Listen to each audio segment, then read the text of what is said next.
As he left the White House this morning, President Trump saying indirect talks between Israel and Hamas to end the war have already begun. They're in negotiation right now as we speak. They've started the negotiation. It'll last a couple of days. We'll see how it turns out, but I'm hearing it's going very well.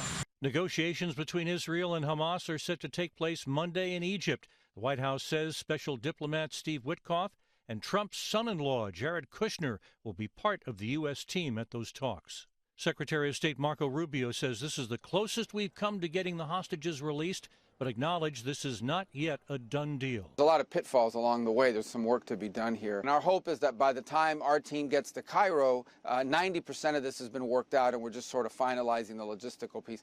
Hamas has agreed in principle to release all the remaining hostages, alive or dead, though adding it would only free them if there are proper field conditions, saying they're ready to negotiate the details.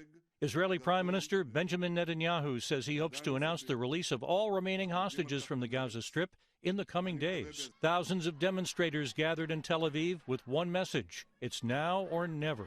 We cannot let another deal collapse. Former hostage Keith Siegel has been advocating for the remaining hostages since his release 8 months ago. He described his 484 days of captivity. I spent time in tunnels, suffocating 130 feet underground, gasping for our breath, left alone there with very, very little food. I witnessed violence and cruelty. But while Hamas has agreed to some of Trump's 20-point proposal, there has been no mention of the group disarming, as the president demanded, and there are questions about just how that would happen and who would oversee it.